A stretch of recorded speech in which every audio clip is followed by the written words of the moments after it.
आप कैसे, अगर ये अदालत में था, वो प्री जज कैसे कर सकते थे? क्या आपने उन्हें नहीं पूछा कि आप अगर सुप्रीम कोर्ट में, माननीय सुप्रीम कोर्ट में मसला है तो आप कैसे कह सकते हैं ये दफन हो चुका है, वापस नहीं आएगा? और जजमेंट से एक दिन 2 दिन पहले कैसे सब लोगों को कहा गया खबरदार अगर जजमेंट आई उफ भी किया। कैसे इनको पता था जजमेंट खिलाफ आने वाली? ठीक है, आप डरते हैं पूछने से भाजपा से ये सवाल। हम तो आपसे पूछ रहे हैं, आप तो आपने बीजेपी से क्यों नहीं पूछा? हम तो आपसे आपने उससे क्यों नहीं पूछा? ये सुप्रीम कोर्ट में है तो आप कैसे कह सकते हैं दफन हो चुका है? आपने कश्मीर को हमेशा कहा कि 370 वापस लाएंगे, आपने एंड में उनको कहा क्यों नहीं वापस लाए हम लोगों ने 370? अरे बाबा, हम यही भाजपा हम संघर्ष करेंगे। हम जिन्होंने गलतियां, भाजपा बोल रही है, आप लोग मैनिपुलेट कर रहे हो, जिन्होंने गलतियां की, वही तो भाजपा बोल रही है, भूल जाइए 370 को, किसी और पे बातचीत होगी। जब 370 हटा था तो they were very happy, they were celebrating, they were jubilant. City of temple है, आप देखिए आज इसका हाल क्या है। जम्मू के लोग रो रहे हैं। आप रघुनाथ मंदिर रेजिडेंसी दाएं बाएं जाए, हमारे दुकानदार पछता रहे हैं। क्या हुआ? सबसे ज्यादा अगर आप आज देखेंगे जम्मू के लोग मायूस है, बहुत दुख होने वाला। ये देखिए, सियासी मसला नहीं है, हमारी शिनाख्त से, हमारी पहचान से, हमारे विकार से, हमारे अधिकारों से जुड़ा हुआ मसला। हम भूलने वाले नहीं है। इस बार भी तो हम तो मोदी जी से गुहार लगाएंगे, मोदी जी आप मेरे प्रधानमंत्री है, अगर मेरा ये दर्द है, इस दर्द का इलाज करिए। जम्मू के डोगरा भाई, लद्दाख के भाई और कश्मीर के एक हो जाए और हमें महाराजा हरि सिंह को श्रद्धांजलि देनी है, खराज अकीदत पेश करना है कि हमें अपने हुकूक वापस मिले। इसलिए ये नहीं है कल जम्मू का मेरा भाई मुख्यमंत्री बने, प्रधानमंत्री बने जम्मू से, हम उसका स्वागत करते हैं, लेकिन हम चाहते हैं जो हमारे पास अधिकार थे, 3 चीजों पे हमारा रिश्ता हुआ था, उन 3 चीजों के अलावा उनका कोई जुरिडिक्शन नहीं था। ये उन्होंने वादा किया था। आज मैं देश भर के लोगों से कहना चाहता हूं कि जो राम जी का मंदिर बन रहा है, जो राम जी है, राम जी ने वनवास गए एक वचन निभाने के लिए। मैं मोदी जी से कहता हूं, भाजपा के लोगों से, जो आपने वचन किया, अगर सही में आप राम जी के भक्त है तो हमारे साथ जो वादा किया है, आपने वचन किया है, उस वचन को निभाए और वही सही भक्त होगा राम जी। मेरा 2014 में यहाँ इलेक्टेड गवर्नमेंट है। आज 9-10 साल होने जा रहे हैं चुनाव को। यहाँ पंचायत ठप, कमिटीज ठप, म्युनिसिपल कमिटीज, काउंसिल्स, पंचायत सारा ठप। इलेक्टेड गवर्नमेंट नहीं है, लेजिस्लेचर नहीं है, इलेक्टेड पॉपुलर गवर्नमेंट नहीं है, तो ताने नहीं मारेंगे हमें लोग। इन्होंने कहा बदलाव है, हम कहते हैं कि अगर बदलाव है तो फिर 370 हटने के बाद यहां पर डिस्टर्ब एरिया एक्ट नहीं होना चाहिए था, अब सफा नहीं होना चाहिए था, फिर यहां पर ये जी पीएसए नहीं होना चाहिए था, अनलॉफुल एक्टिविटीज नहीं होना चाहिए था, फिर तो क्या कहते हैं बफलियाज नहीं होना चाहिए था, फिर तो हमारे टारगेट किलिंग्स नहीं होनी चाहिए। तो भाजपा यही पॉलिसी रहने वाली नहीं। आप मुझे बताइए, वही भाजपा है जो जिस भाजपा ने बात की थी इंसानियत, कश्मीरियत और जमहूरियत, आज भी वही भाजपा देख रहे हैं? हम तो नहीं देख रहे हैं, तभी तो दुख है हमें, और हम उन्हें याद दिलाना चाहते हैं कि वाजपेयी जी की लेगेसी को आगे बढ़ाइए। मैं मोदी जी से उनका बहुत सम्मान करता हूं, अमित शाह जी का भी, क्योंकि जो हमने देखा है, सुना है, उन्हें ग्रास रूट लेवल से शुरू किया है। अंदाजा करिए कहां पर वो पहुंचे। हम उनका सम्मान करते हैं, उन्होंने जो संघर्ष मेहनत की है, लेकिन साथ साथ हम उन्हें ये चाहेंगे कि मोदी जी एक स्टेटसमैन बने, खाली प्रधानमंत्री नहीं, उनकी एक ग्लोबल लेवल पे इमेज हो और एक स्टेटसमैन बने। और हमें लगता है उसके लिए वो, हम कहते हैं ना, साइन को नॉन प्रीरिक्विजिट है कि वो कश्मीर को सुलझाए और जम्मू कश्मीर के जो जायज मुतालबात है, मैं बार बार कहता हूं, संविधान के दायरे में। मैं आज नहीं, बचपन से ये बात कह रहा हूं, जब से भी इस पब्लिक लाइफ में छोटी लेवल पे हूं, तब से मैंने कहा है, संविधान के दायरे में गांधी जी के देश में वो हासिल करेंगे जो अचीव। जम्मू कश्मीर में 5 अगस्त 2019 के बाद क्या बदलाव आया, क्या कुछ बदला? मेरे साथ है डीडीसी एडवोकेट हाफिज लोन, आपका बहुत बहुत स्वागत है। आपका भी मसूद साहब, बहुत बहुत शुक्रिया। क्या आप देखते हैं कि 5 अगस्त के बाद जब जम्मू कश्मीर में 2 हिस्सों में बांट दिया गया, जम्मू कश्मीर और लद्दाख, क्या आज अब जम्मू में है, जहां जम्मू को विंटर कैपिटल माना जाता है और कश्मीर को समर कैपिटल्स, आज क्या हाल है जम्मू का जब आप जम्मू में आए? देखिए, हम जो town of city of temples famous, और हम बहुत दुखित है, टू बी वेरी ऑनेस्ट। ये कोई क्रिटिसिज्म नहीं है। जैसे आपने कहा बदलाव, बचपन से है, it's like a second home, और हम देखते हैं हमेशा यहां पर इन महीनों में खुसूसन चहल पहल रहती थी, रौनक होती थी। It looks very beautiful, graceful. Sanitation की बात करें, शायद हमारे पास अल्फाज नहीं है, तब बेहतरीन हुआ करता था। अभी आज हमने देखा, दाएं बाएं आप छोड़ दीजिए, आप जाइए इस वक्त, it's a matter of fact, आप चेक कर सकते हैं।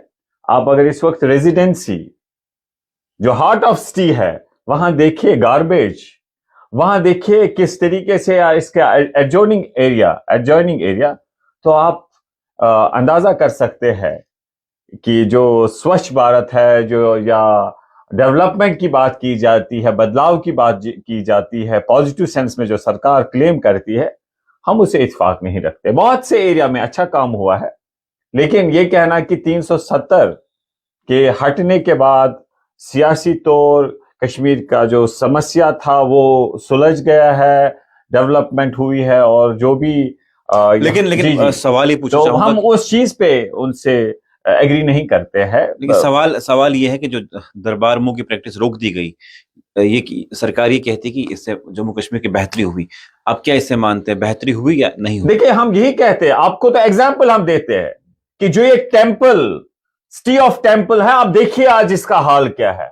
जम्मू के लोग रो रहे हैं। आप रघुनाथ मंदिर रेजिडेंसी दाएं बाएं जाए, हमारे दुकानदार पछता रहे हैं। क्या हुआ?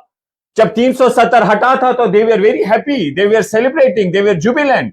तब भी उन्हें कहा गया था ये सही नहीं है, ये महाराजा का कानून है, ये जम्मू कश्मीर के अवाम के मुफाद में, चाहे लद्दाख के हो, जम्मू के हो, कश्मीर के हो। भले ही आपस में हमें कहीं पर इख्तिलाफ है, इल्जामात एक दूसरे पे है, वहां ज्यादा फंड्स यहां कम, वो ऐसा इशू था जिसे हम रिड्रेस कर सकते थे, एड्रेस कर सकते थे, बैठ के रिजॉल्व कर सकते थे। लेकिन जो 5 अगस्त का डाका या इससे पहले एरोजन हुए, वो महाराजा के कानून थे, और हमने हमेशा कहा है कि महाराजा को श्रद्धांजलि महाराजा हरि सिंह को श्रद्धांजलि देने के लिए, सही श्रद्धांजलि अगर आपको देनी है खराजे अकीदत, तो इसको सियासी तो लड़िए, कानूनी तो लड़िए, इंशाल्लाह कामयाब हो जाएंगे। सबसे ज्यादा अगर आप आज देखेंगे जम्मू के लोग मायूस है, बहुत दुख हुआ। आप जाइए, आपको देखिए किस तरीके से लोग कह रहे हैं। इरफान साहब, आप क्यों रो रहे हैं? 5 अगस्त वाला जो फैसला लिया गया था वो खत्म, रोने वाली बात है। 370 की बात अरे मसूद साहब, ये कैसा सवाल आप पूछते हैं? खत्म, क्या आप क्यों रो रहे हैं? मैं वकील भी हैं जी। फैसला आया, इतना बड़ा अदालत से फैसला आया, कैसी बात आप कर रहे हैं? आप इतने सीनियर, आप इतने पॉपुलर और सीनियर जर्नलिस्ट है, मुझे आप बताइए, जब इससे पहले कहीं दफा सुप्रीम कोर्ट ने जजमेंट में कोई और इशू था, लेकिन उन्होंने ये कहा कि जो 370 परमानेंट है। सुप्रीम कोर्ट के कहने के बावजूद अब तमाम सुनिए, आप मुकम्मल सुनिए इस बात को, बहुत अहम है। उसके बावजूद बीजेपी ने संघर्ष किया। सुनिए, ये बहुत महत्वपूर्ण है, आपने बहुत अच्छा सवाल पूछा। और एक दिन आए, उनने 5 अगस्त को यह फैसला लिया सुप्रीम कोर्ट के कहने के बावजूद। दूसरी बात, हमें कहना चाहेंगे, राम मंदिर जो था वो सब जुडिस था, अदालत में था, लेकिन रथ यात्रा हुई कि बनाना है राम मंदिर बनाना है, तो तब क्या सब जुडिस नहीं था? ये असल में ये एक सियासी लड़ाई है। कानूनी तौर हम देखेंगे कि कॉन्स्टिट्यूशनल वैलिडिटी। और मसूद साहब, एक चीज कहना चाहूंगा, और सब जम्मू कश्मीर के अवाम से, कि 5 अगस्त का फैसला जो था, जो हमारे पास था, उसकी चोरी 10% खाली 5 अगस्त को हुई। 90% इससे पहले, चाहे प्राइम मिनिस्टर हो, आपका सदर हो, या बाकी एरोजेंस हो, वो बहुत पहले हुए हैं। ये खाली 10% था। इसलिए कानूनी लड़ाई लड़नी है, लेकिन जम्मू कश्मीर के अवाम मायूस मत होइए। जो मसूद साहब सवाल बोल रहे हैं, सवाल भी और सजेशन दे रहे कि आप शिकस्त कबूल करिए और अपना संघर्ष छोड़ दीजिए। हम संविधान के दायरे में लड़ेंगे, जम्मू कश्मीर के अवाम। और मसूद साहब, इंशाल्लाह हम संविधान के दायरे में ढूंढ रहे, इसलिए हम कामयाब हो जाएंगे। बताइए। कौन सा वकील है आप? सुनिए ना, आपने पूरी वहां पे सुनी दलील, क्या बोला सुप्रीम कोर्ट में। अब फिर से बोले संघर्ष फिर से रिस्टार्ट करेंगे। ये तो ये कहा जा रहा है कि आप लोग मैनिपुलेट कर रहे हैं कश्मीरियों को, किस चीज 370 के नाम पे। अरे बाबा, हम लड़ेंगे, वापस लाएंगे, कैसे लाएंगे वापस? आप मुझे बताइए, क्या ये सही नहीं है कि ये लड़ाई, मैंने इससे पहले आप स्टार्ट से देखिए, 5 अगस्त से फैसले के बाद ही देखिए, मैंने कहा ये 5 अगस्त का फैसला सियासी तौर भी और कानूनी तौर भी लड़ना है। और सियासी तौर तो हमें सरकार, कब भूल जाएंगे आप? देखिए मुझे अभी याद है कि नरसिम्हा राव जी ने कहा था, शॉर्ट ऑफ आजादी स्काई विल बी लिमिट। वो मेरे जहन में अभी भी है। मुझे याद है जस्टिस सगीर ने कहा था इनको ऑटोनॉमी दीजिए, वर्किंग ग्रुप ने। मुझे याद है कि वाजपेयी जी ने कहा था इंसानियत, जमहूरियत, कश्मीरियत में हल करेंगे। मुझे याद है कि फेडरलिज्म जो है, संघीय ढांचा, वो बेसिक स्ट्रक्चर है जिसमें आप स्टेट्स को ज्यादा से ज्यादा पावर दे सकते हैं। रुकिए, अगर 370 होता भी नहीं तब भी आप ये सब चीजें दे सकते हैं। वर्ल्ड में ऐसी कंट्रीज है जिनके पास झंडा, अपना कॉन्स्टिट्यूशन, लेकिन एक मुल्क। तो इसलिए हम ये संविधान को लगता है वही वाली भाजपा, हम संविधान के दायरे में बात कर रहे हैं। अरे रोज भाजपा यही पॉलिसी रहने वाली नहीं। आप मुझे बताइए, वही भाजपा है जो जिस भाजपा ने बात की थी इंसानियत, कश्मीरियत और जमहूरियत, आज भी वही भाजपा देख रहे हैं आप? हम तो नहीं देख रहे हैं, तभी तो दुख है हमें। और हम उन्हें याद दिलाना चाहते हैं कि वाजपेयी जी की लेगेसी को आगे बढ़ाइए। मैं मोदी जी से उनका बहुत सम्मान करता हूं, अमित शाह जी का भी, क्योंकि जो हमने देखा है, सुना है, उन्हें ग्रास रूट लेवल से शुरू किया है। अंदाजा करिए कहां पर वो पहुंचे। हम उनका सम्मान करते हैं, उन्होंने जो संघर्ष, मेहनत की है। लेकिन साथ साथ हम उन्हें ये चाहेंगे कि मोदी जी एक स्टेटसमैन बने, खाली प्रधानमंत्री नहीं।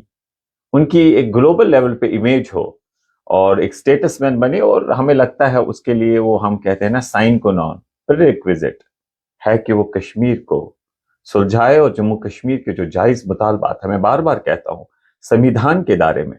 मैं आज नहीं, बचपन से ये बात कह रहा हूं, जब से भी इस पब्लिक लाइफ में छोटी लेवल पे हूं, तब से मैंने कहा है, संविधान के दायरे में गांधी जी के देश में वो हासिल करेंगे जो अचीवेबल होगा। अब मुझे बताइए, आप 370 की बात कर रहे हैं। पार्लियामेंट जब विंटर सेशन चल रहा था, वहां भी 370 की बात चल रही थी, लेकिन अमित शाह साहब ने अपोजिशन वालों को कहा कि 370 में बात मत कीजिए, वरना जितने बचे हो इतने भी नहीं बचोगे।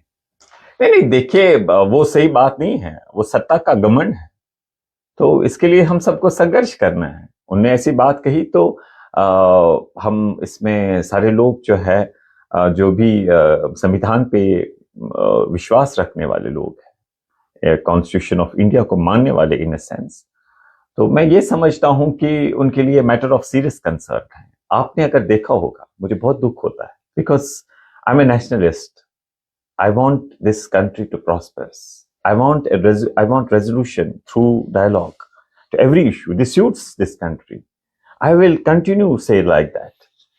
आपको याद होगा जब ये मैटर सब जुडिस था, लेकिन आप में तो मुझे पता है कि आप में उतनी गैरत, आप उतना, you cannot muster that much courage कि आपने जो मुझे, एक आम इंसान को, एक प्रश्न पूछा।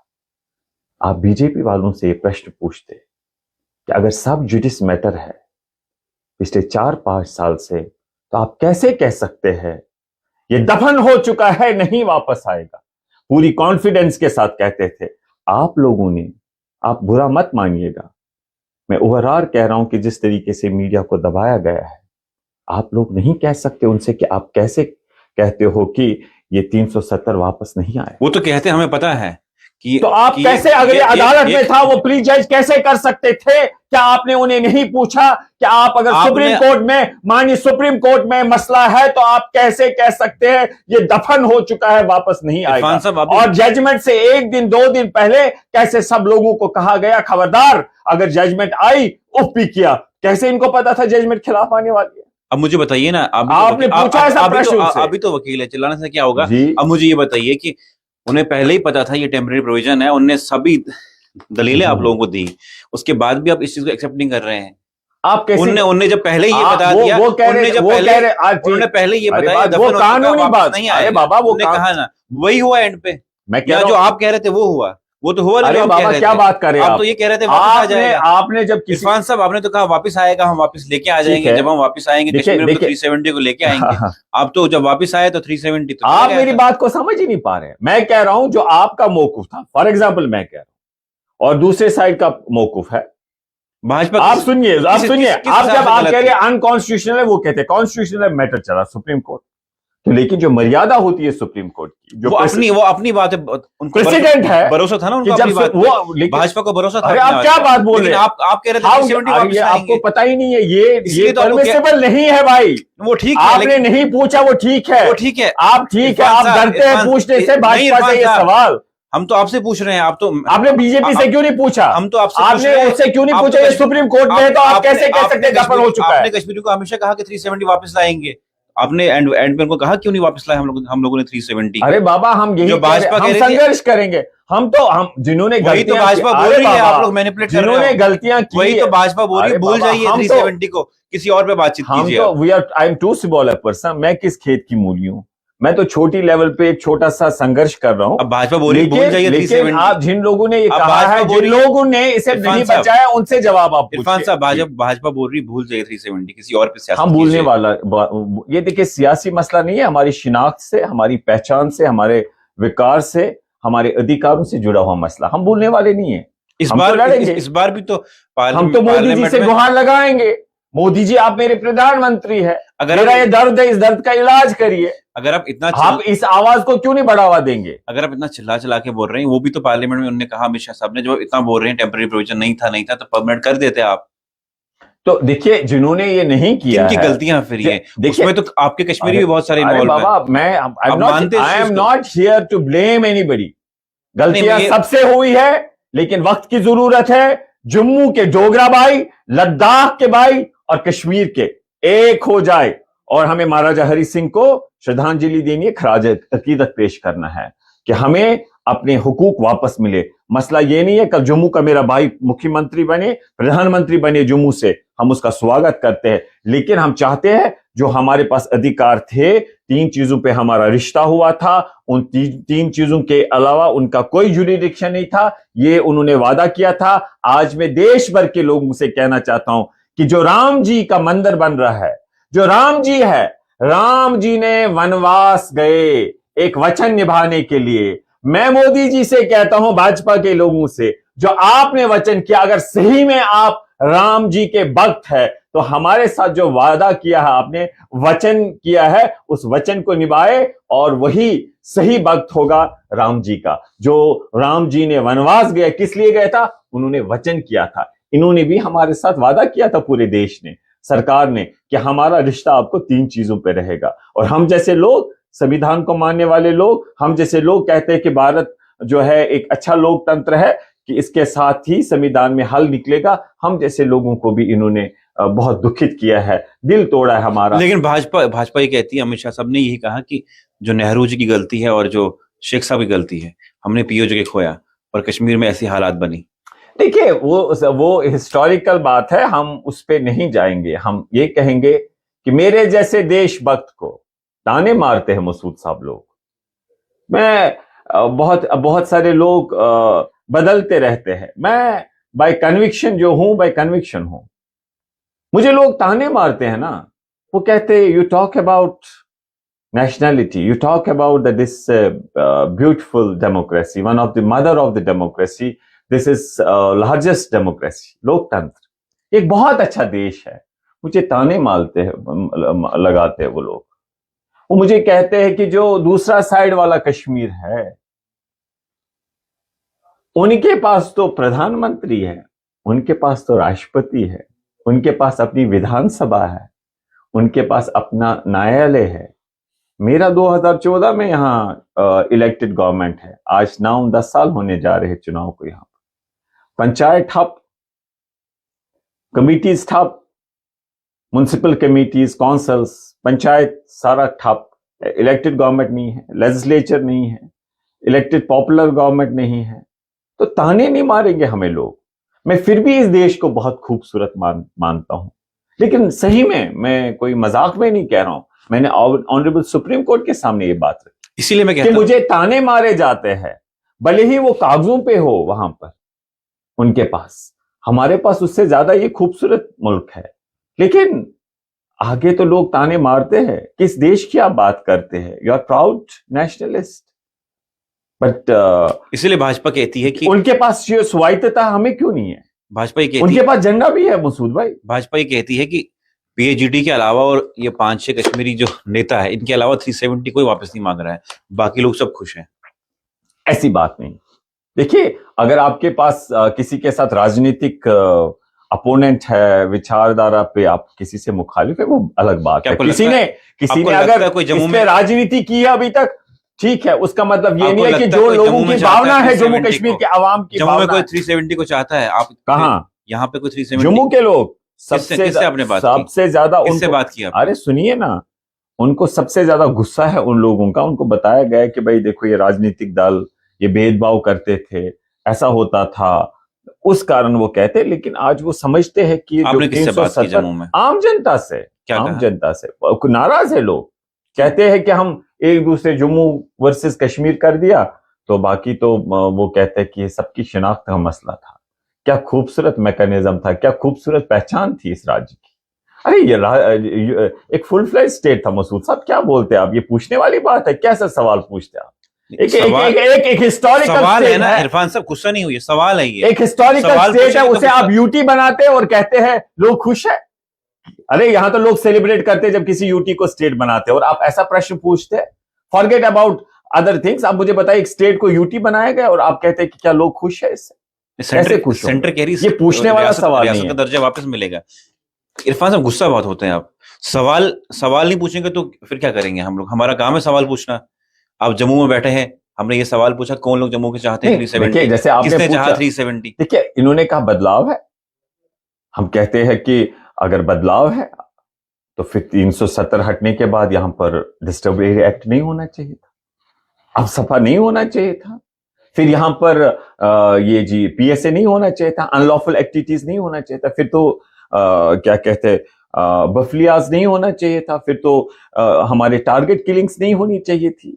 चाहे फौजी के लोग वहां पर बेचारे कुर्बान हो गए या सिविलियंस बेचारे कुर्बान हो गए। आखिरकार आपका ये एक स्टैंड था कि once 370 goes with the passage of time normalcy will come। आपके पास एग्जाम्पल है, तो आप कैसे क्लेम कर सकते हैं? मैं तो हर किसी को ये बात कहता हूं। मैंने कहा कि जब हम दिल्ली में होते हैं, राजधानी में, और वो भी लुटियंस दिल्ली में, हम देखते हैं सड़कों पे डस्टबिन से, या सड़कों पे लोग सोते हैं, खाना डस्टबिन से निकालते हैं। मेरे जम्मू कश्मीर में 370 रहते हुए कोई डस्टबिन से, कोई छत के बिना नहीं सोता है। तो उसका मतलब यह है कि 370 was not any impediment in the progress in the development। हम जैसे लोग, कॉन्स्टिट्यूशन को मानने वाले लोग, जमहूरियत को मानने वाले लोग, हमको इन्होंने मैं एक आम शहरी हूं, ऐसी सोच को इन्होंने डिस्करेज किया है, डिमोलिश किया है, which is not in the national interest। अब मुझे बताइए, जम्मू कश्मीर में जल्द ही इलेक्शन हो रहे हैं, पार्लियामेंट खिताब इंतखाब हो रहे हैं। ये भी सुनने में आ रहा है कि इरफान साहब अब कॉन्टेस्ट करेंगे पार्लियामेंट नॉर्थ कश्मीर से। क्या पॉसिबिलिटीज हैं ये? और ये भी कहा जा रहा है कश्मीर की ही एक पॉलिटिकल पार्टी आपको सपोर्ट करेगी, नेशनल कॉन्फ्रेंस। देखिए, सबसे पहले बात यह है कि we are for unity. Kashmir पे सारी सिमतो एक्सी राइज लिमतो अदन राय अदक्याज राय कहन ग्राव, ये बहुत है, यूनिटी पे है। अदक्याज राय कहन गाव, तो हम एक्सरसाइज लमो। आप सुनिए, मैं ये कह रहा हूं उनसे, आप सुनिए मेरी बात। जमात चाहे नेशनल कॉन्फ्रेंस। देखिए, मेरी बात ये है कि हम जब यूनिटी की बात करते तो हम उनमें ये कहते कि इस्पा को इकवट है। मैं ये कहता हूं कि तमिलनाडु में AIDMK और DMK, ये कैसे बना घर पद घर पार्टी, तो हम उसमें यूनिटी की बात। अब ये चीज है कि पार्लियामेंट ज्यादा लोग जाना नहीं चाहते, तो यहां पर असेंबली में या मिनिस्टर बनना चाहते। मैं चाहता हूं कि दिल्ली में उस ऐवान में ऐसा आदमी जाए जो मुकाबलतन, कंपैरेटिवली जम्मू कश्मीर की सही नुमाइंदगी करे। वही मसले का हल नहीं है, लेकिन एक अच्छा आदमी जाना चाहिए उसमें। अब उन लोगों को देखना, हमने उनको कहा है कि तो एक्सपैंड PAGD भाई, अगर आप चाहते हैं तो हम इकट्ठा सारे लोग चलेंगे, और उसमें हम जो आपने बात कही जम्मू कश्मीर नेशनल कॉन्फ्रेंस या बाकी पॉलिटिकल पार्टीज, हम यही उनसे कहते, अगर तो इन सिमिलर स्पेक्ट पे लड़ो, तो ऐसे अत्ते पे रलाउन यूनिटी के लिए कोई मसला नहीं। हाँ, अगर वो कहेंगे कि Irfan loan is not the suitable candidate, somebody else is suitable, we will stand or we will support। But if they say, most of them, they always admire me, they always encourage me, they say you are you can represent people very nicely। So मैं ये समझता हूं in the larger interest of the people, they must support me if I come forward. Even if I have to just come through any party, one or any, I mean to say, जैसे आपने national conference की तो मुझे उसमें hesitation नहीं है. It's for the unity. हम इस वक्त सारे एक होना क्या बातचीत चल मैं रही तो है? इनफैक्ट कहता हूँ एनसी, पीडीपी, अपनी पार्टी, सजाद लोन साहब की पार्टी, ये सारे इकट्ठा हो जाए, एआईपी, तो अच्छी बात है. Unity is in the interest. हाँ, I am in touch, to be very honest. Why I should lie? I am for unity. I met at Delhi Dr. Farooq Saab. I've said him same thing, that we must unite. Right now, even I'm in touch with these political leaders. Yes, I focus and I thrust on unity. I tell them that its responsibility is on shoulders, that there should not be a fractured mandate. We must unite and fight together for the interest of the people. लेकिन सोच आपकी बहुत अच्छी है, लेकिन यह है कि पीएचडी बहुत टाइम से जो है नहीं दिख रही है, ना कोई मीटिंग हो रही है, ना पीएचडी के जो नेता है आपस में. सुनिए, आप कह रहे हैं प्लेटफॉर्म बनाएंगे, एक पीएचडी ने प्लेटफॉर्म बनाया, वो तो कहीं भी नहीं है. आपको लगता है कश्मीर में ये लोग एक साथ रह सकते हैं? हमें तो ये भी सुनने में आया कि पार्लियामेंट जब इंतखाबात होंगे, या पीएचडी या एनसी नेशनल कॉन्फ्रेंस, वो हम भी सुन रहे, अलग अलग होंगे. यही बात हम भी सुन रहे. नहीं होना चाहिए. लेकिन मसूद साहब, हम एक चीज चाहते हैं कि अलग अलग नहीं लड़ने चाहिए, लेकिन अगर ये लड़े भी अलग, लेकिन जहां तक एक तहरीक का सवाल है, इंडियन कॉन्स्टिट्यूशन में वाली तहरीक, जिसमें हम अपने अधिकारों के लिए फाइट कर सके, उसमें हम सबको एक पेज पे होना चाहिए, भले ही ये अलग अलग फाइट करे. और ये तहरीक केवल जो संविधान के दायरे में है, अपनी शिनाख्त के लिए, प्लीज कृपया मेहरबानी करके इसे आप पीएचडी, एनसी और पीडीपी तक ना महदूद रखें. ये एक अवामी आंदोलन बनना चाहिए. हम राजघाट भी गए पिछले दिनों. हम अपील करते हैं इनसे पहले जम्मू के डोगरा भाइयों को, यहाँ की जो डोगरा सभा है, डोगरा लद्दाख के लोग हैं, कश्मीर के लोग हैं, यहाँ यूनाइट हो जाए, फिर पूरे मुल्क में घूमे और देखे रिजल्ट्स कितने बढ़िया होंगे. सारे लोग हमारे साथ जुड़े. आपने पूरे मुल्क की, हम राजघाट और जंतर मंतर जाएंगे, हम मोदी जी के पास भी जाएंगे, भाजपा वालों के पास जाएंगे, पूरे देश में घूमेंगे, विपक्ष में भी जाएंगे, और इंशाल्लाह आप देखेंगे उसके रिजल्ट्स बहुत अच्छे होंगे. आपने मुल्क की बात की, लेकिन यह है कि जब इंडिया अलायंस बनी, उन्होंने कहा कि सारी अपोजिशन पॉलिटिकल पार्टीज एक ही मंच पे आके हम कॉन्टेस्ट करेंगे लोकसभा इलेक्शन और भाजपा को हराएंगे. लेकिन जिस तरह के हालात आज बने, क्या किस तरह देखते हैं इन चीजों को? हम चाहते हैं कि अपोजिशन में तो यूनिटी कहीं भी नहीं है. आप कहते हैं कि एक साथ होके हम, अब सही बात है. देखिए, इतना इजी नहीं होता है. बहुत सारी पार्टीज इकट्ठा आई है, उसमें बहुत सारे मसले होते हैं उनके, बहुत मतलब रीजनल पार्टीज है, फिर नेशनल वहां पर सीटों में अरेंजमेंट नहीं होती है. तो these things are bound to happen, but I'm hopeful that it will be a formidable force in future. एक आखिरी सवाल यह है कि 2024 में किसको आप देखते हैं प्राइम मिनिस्टर? फिर से भाजपा या कोई अपोजिशन का कोई चेहरा होगा? देखिए, हम बदलाव सोच समझ के बोलेगा. देखिए हम बदलाव, इसके बाद जब इलेक्शन होंगे, ये बाइट हम प्ले कर सकते हैं. टू बी वेरी ऑनेस्ट, आप किस तरह एनालाइज करते हैं? हम एक तब्दीली की ओर देखते थे. अभी जो सिचुएशन है, इसमें एक किसी पार्टी को विपक्ष साइड से सिंगल पार्टी को बहुमत नहीं मिल सकती, ऐसा हमें दिख रहा है. तो उसमें कौन प्रधानमंत्री बनेगा, हमें क्या लगता है? भाजपा बोलती है भाजपा का देखिए, एक चीज है, जो 3 राज्यों में हमारे चुनाव हुए और उसके परिणाम आए, टू बी वेरी ऑनेस्ट, जो हमें लगता था, चाहे मध्य प्रदेश हो, राजस्थान हो या छत्तीसगढ़ हो, तो हमें लगता था वहां पर एक परिवर्तन होगा, बीजेपी को धक्का पहुंचेगा सियासी तौर. लेकिन ऐसा नहीं हुआ. तो ऐसे में एज ऑन डेट जो है बीजेपी जो है, उनका जो है, they have edge over others. Though I am a strong critic and I hope that opposition will work hard to defeat BJP. But as on date, after result of 3 elections, I see BJP has edge over other states. अब जैसे राम मंदिर का भी उन्होंने करना है UP में, एक बड़ा स्टेट है, राजस्थान भी जीते वो, मध्य प्रदेश भी कुछ महीनों के बाद चुनाव होने वाले हैं, तो इसका एक तो असर रहेगा. तो उसमें यूपी भी एक बहुत बड़ा राज्य है, बहुत मैक्सिमम सीटें जो है वहां से आती है, जिसे हम मिनी इंडिया कहते हैं. तो इस वजह से हमें लगता है कि शायद बीजेपी का एज ऑन डेट एज है ओवर. लेकिन जम्मू कश्मीर में भी भाजपा कहती है कि आपकी बार 50 पार लेंगे हम सीट्स. नहीं, और उन्होंने ये भी कहा जम्मू कश्मीर में ऐसा नहीं हो सकता. उन्होंने कहा कश्मीर में हमारी मेजोरिटी लोग हमें चाहते हैं. नहीं, आज कोई भी फंक्शन होता है, कोई पार्टी को लीडर आता है, हमने इससे पहले कश्मीरी लोग हमारे साथ हैं. ना, ऐसी कोई बात नहीं. हमें बीजेपी से जो जलसे होते हैं, हम आपको ओपिनियन, अपनी फेयर ओपिनियन दे रहे हैं. हम ये समझते हैं कि अभी ऐसे हालात नहीं है जो वो कह रहे हैं कि कश्मीरी हैं मगर बीजेपी के साथ बहुत सारे लोग हैं. तो देखते हो जलसे, तो उसमें क्या, ये थोड़ी ऐसी कोई बात है, इतनी बड़ी पार्टी है देश भर में, सत्ता में है, तो लोग ऐसे भी जुटते हैं। आपको अंदाजा नहीं होगा, हमारे यहाँ जब इलेक्शन होते हैं, मैंने भी असेंबली इलेक्शन अनसक्सेसफुली कंटेस्ट किया, मैंने देखा बहुजन समाज पार्टी, सपा से, राष्ट्रीय जनता दल से, वगैरह वगैरह पार्टियों से, सीपीएम से, सीपीआई से, जनता दल से, वो उनकी पार्टी के लोग भी लड़ते हैं, तो उनसे भी कुछ लोग जुड़े होते, लेकिन जिस तरीके से आप पेश करें वो सही नहीं है कि भाजपा के ऐसे ये है। चलिए, बहुत शुक्रिया। मेरे आपका साथ भी मसूद साहब बहुत बहुत शुक्रिया मेरे साथ बातचीत करने के लिए एडवोकेट इरफान हफीज लोन, ये डीडीसी हैं, और क्या कुछ बातचीत रखी, किस तरह के जवाब इन्होंने दिए, आप किस हद तक सहमत हैं, कमेंट सेक्शन में